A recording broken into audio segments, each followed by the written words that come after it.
بسم اللہ الرحمن الرحیم السلام علیکم ورحمۃ اللہ وبرکاتہ۔ اللہ تعالیٰ کا بے حد احسان عظیم ہے جس مالک کریم نے آج چھٹا روزہ رکھنے کی توفیق عطا فرمائی۔ دنیا جب سے بنی ہے تب سے لے کر قیامت تک انسان غریبی ہوتا آیا ہے، آگے ہو بھی سکتے ہیں، پھر امیر شروع سے ہوئے ہیں، کوئی غریب بھی امیر بن سکتا ہے اور بس اوقات امیر بھی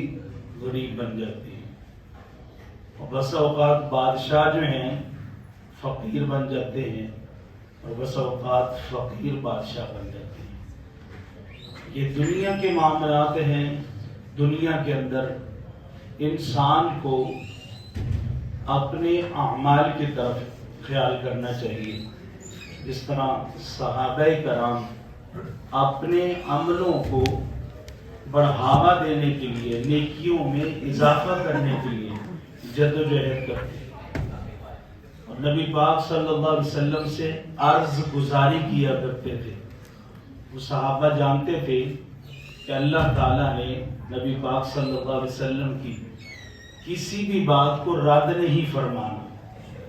آپ جو فرما دیتے تھے تو اللہ تعالیٰ آپ کی بات کو قبول فرماتا تھا، اور اللہ تعالیٰ اپنے ہر بندے کی بات کو سنتا ہے، اور بالخصوص جو نبوت کے منصب پر موجود ہوں ان کی تو اللہ تعالیٰ رد فرماتا ہی نہیں ہے۔ نبی پاک صلی اللہ علیہ وسلم صحابہ کرام کو روزوں کی فضیلت کے بارے میں ارشاد فرماتے ہوئے یوں ارشاد فرمایا کہ میرے صحابہ، جو کسی کو افطار کرائے تو رب کریم اس کو یہ ثواب عطا فرماتا ہے کہ جس کا افطار کرایا وہ تو سارا دن روزے سے رہا ہے، اس نے بھوک پیاس کی شدت کو برداشت کیا ہے اور افطاری تک پہنچا ہے، تو جس نے افطار کرایا یا جو روزے دار تھا اس نے اس کو افطار کرایا تو روزے دار کو جتنا ثواب ملے گا افطار کرانے والے کو بھی اتنا ملے گا ثواب۔ روزہ رکھنے والے کے ثواب میں کوئی کمی پیشی نہیں ہوگی، جتنا ثواب اس کو ملا رکھنے والے کو اتنا ہی افطار کروانے والے کو ملا۔ تو اس پر صحابہ کرام کی دلوں کے اندر ایک بات اٹھی اور عرض کی، یا رسول اللہ، ہم بڑے ماڑے ہیں، ہم بڑے غریب ہیں، ہمیں ثواب کی بڑی ضرورت ہے، تو آپ نے جو اعلان فرمایا ہے اس میں جو امیر ترین صحابہ کرام ہیں وہ تو یہ ثواب لے لیں گے افطاریاں کروا کے، تو ہم کیا کریں گے؟ تو نبی پاک صلی اللہ علیہ وسلم نے مہربانی فرماتے ہوئے، میں نے پہلے بھی کئی دروس کے اندر یہ بات عرض کی ہے کہ صحابہ کرام کا ہم پر بڑا احسان ہے، ان کے احسانات کا بدلہ ہم کسی صورت چکا ہی نہیں سکتے۔ وہ سوال کرتے تھے، نبی پاک صلی اللہ علیہ وسلم رب تعالیٰ کے سامنے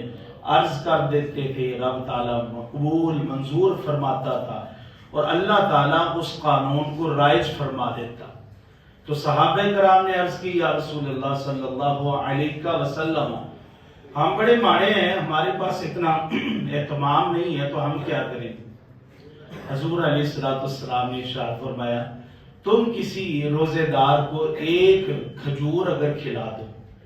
پھر فرمایا روزے دار کو ایک گھونٹ پانی پلا دو، پھر فرمایا روزے دار کو دودھ کا ایک گھونٹ یا گلاس پلا دو، تو کھجور کھلانے والے کو، دودھ پلانے والے کو، پانی پلانے والے کو سب کو برابر ہی ثواب ملے گا۔ پھر فرمایا کہ اگر کسی شخص نے کسی روزے دار کو پیٹ بھر کے کھانا کھلا دیا،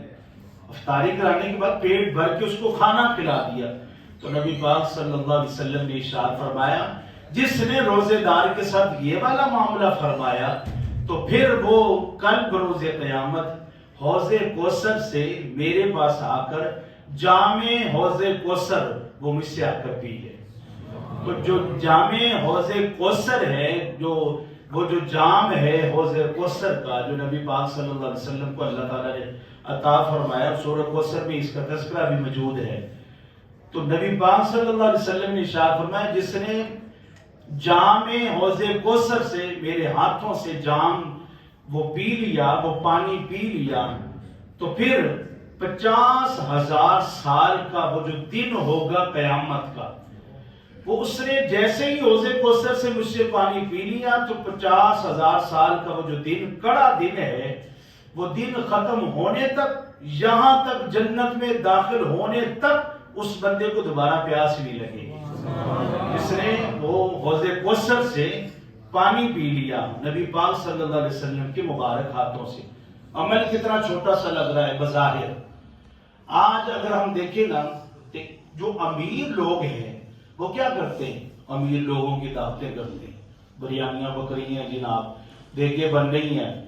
اور بڑے بڑے لوگوں کو انوائٹ کیا جا رہا ہے۔ وہاں پر آپ کو کوئی غریب نہیں ملے گا، کوئی غریب نہیں ملے گا جس نے باقاعدہ طور پر روزے کا اہتمام کیا ہوتا ہے، جس نے روزہ رکھا ہوتا ہے۔ اور جو عمراء ہوتے ہیں، جو امیر ترین لوگ ہوتے ہیں، وہاں پر دسترخوان بھی وی آئی پی لگے ہیں، اور وہاں پر آنے والے الا ماشاءاللہ کم و بیش ہوتے ہیں جنہوں نے روزہ رکھا ہوتا ہے۔ اور پھر مزاحم بات یہ ہے کہ روزہ رکھا بھی نہیں ہوتا، افطاری کے وقت اذان کا انتظار کر رہے ہوتے ہیں کہ اذان ہوگی تو پھر روزہ افطار کریں گے سب کے ساتھ۔ دنیا داروں کے ساتھ، دنیا والوں کے ساتھ بھی ہیرا پھیری، رب سونے کے ساتھ بھی ہیرا پھیری۔ تو کیا معاملہ ہے کہ رب سونا دیکھ نہیں رہا، رب سونے کو پتہ نہیں ہے، کسی نے روزے کا اہتمام کیے ہی نہیں ہے۔ میں جب عمرے پر حاضر ہوا تو میں نے ایک شخص جو بزرگ تھے ان کی ایک عادت دیکھی، تو میں ہش کر اٹھا، میں نے کہا اس نے یقینی طور پر نبی پاک صلی اللہ علیہ وسلم کی وہ والی حدیث سن رکھی ہے بابا جی نے۔ کون سی سن رکھی ہے؟ کہ نبی پاک صلی اللہ علیہ وسلم نے ارشاد فرمایا، روزہ رکھنے والے کو اگر پانی بھی پلا دو گے، پانی سے بھی افطار کرا دو گے، تو رب سونا تمہیں اس کے برابر ثواب عطا فرما دے گا۔ تو وہ بابا جی کیا کرتے کہ سامنے جاتے، زمزم سے وہاں گلاس لیتے، گلاس لینے کے بعد زمزم بھرتے، دسترخوان پر جا کر رکھ دیتے، پھر 2 گلاس بھرتے، دسترخوان پر رکھ دیتے۔ عصر سے مغرب تک کا وقت ہو گیا، میں اس بابا جی کو نوٹ کر رہا تھا کہ وہ یہی عمل کیے جا رہے تھے، سفید داڑھی تھی اور یہی عمل کیے جا رہے تھے۔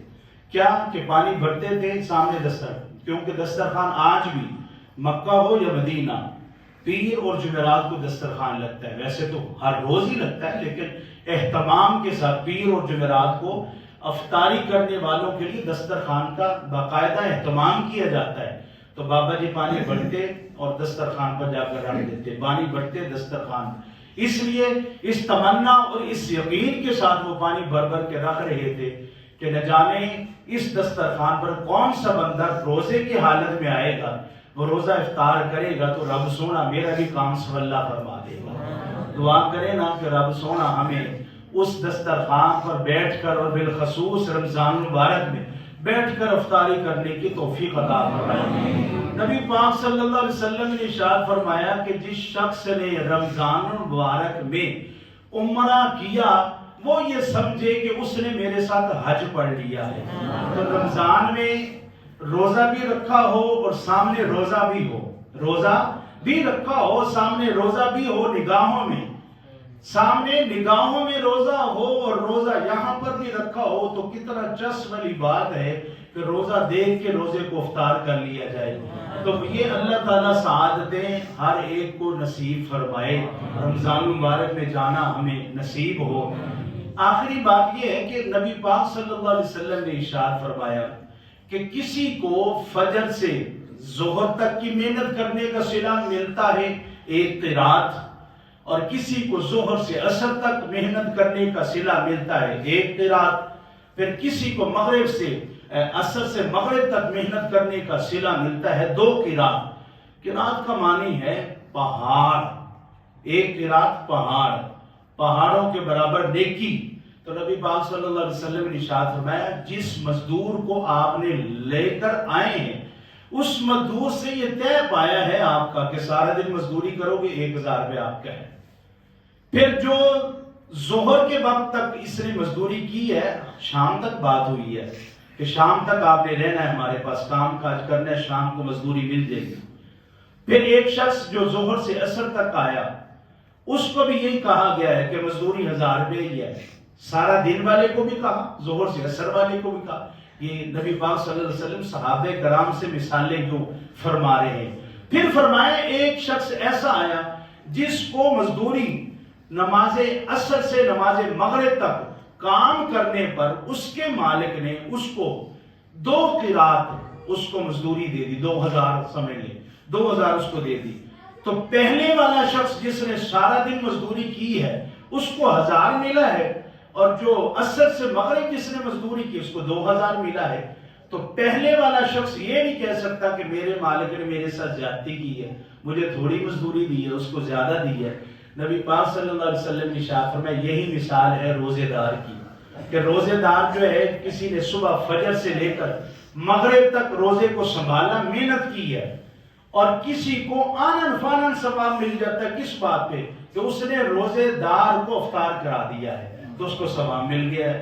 اللہ تعالیٰ، اور یہ ضروری نہیں ہے کہ افطاری کے لیے جو ہے نا دیگوں کا اہتمام کیا جائے اور افطاری کے لیے بڑے بڑے دسترخوانوں کو سجایا جائے۔ افطاری آپ ایک کھجور بھی کسی کو پیش کریں گے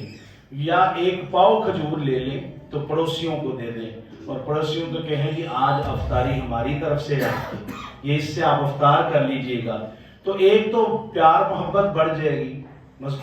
پڑوسیوں کو دینے سے، یا مزدوروں کو کہیں دے دیں یا راہ گیروں کو کہیں پر دے دیں آپ، تو وہ افطاری کریں گے تو یقینی طور پر ہمیں اس کا ثواب ملے گا، بلکہ ثواب کے حقدار ٹھہر جائیں گے۔ اللہ تعالیٰ ہمیں عمل کرنے کی توفیق عطا فرمائے۔ بسم اللہ الرحمن الرحیم۔ رب اغفر وارحم وانت خیر الراحمین۔